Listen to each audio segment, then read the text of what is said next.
பழத்தை எங்க ஊர்ல தேன் பழம்னு சொல்வாங்க. இதுக்கு தேன் பழம், சீனி பழம், சர்க்கரை பழம், வவ்வால் மரம், ஸ்ட்ராபெரி மரம், வெஸ்ட் இண்டியன் மரம், சிங்கப்பூர் செடி, மீன் பழமரம், கசகசா பழம், ஜாம் பழம், காட்டன் கேண்டி செடின்னு இந்த மரத்துக்கு பழத்துக்கும் பல பேர்கள் இருக்கு. இந்த மரத்தோட இலை, பூ, காய், பழம், வேர், மரப்பட்டன்னு எல்லாமே மருத்துவ குணம் வாய்ந்தது. இந்த மரத்தின் இலை நிறைய நோய் எதிர்ப்பு சக்தி கொண்டிருக்கு. இது சர்க்கரை நோய்க்கு ரொம்ப நல்லதுன்னு சொல்றாங்க.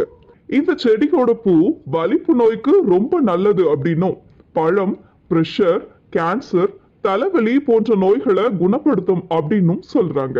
இந்த மரம் சாலை ஓரங்கள்ல வச்சிருக்க அதிக காரணம் இது சாலையில உள்ள தூசிகளை அதிகம் ஈர்க்கும் தன்மை கொண்டது. இந்த மரம் நல்லா அகண்டு வளரும் தன்மை உள்ளதால நல்ல நிழல் தரும் மரமாகவும் இருக்கு. இந்த மரங்கள் ஆற்றங்கரை ஓரமா நிறையவே காணப்படும். ஏன்னா இதுல இருந்து கீழே விழும் பழங்கள் மீன்களை அதிகமா ஈர்க்கும். மீன்களுக்கு உணவாகவும் இருக்கும். இந்த பழங்களை வௌவால்கள் விரும்பி சாப்பிடுறதுனால வௌவால் பழம்னு நிறைய விதைகள் இருப்பதால இத கசகசா பழம்னு சொல்றாங்க. இந்த மரத்தை பத்தி உங்களுக்கு தெரிஞ்ச தகவல்களை கமெண்ட்ல குறிப்பிடுங்க.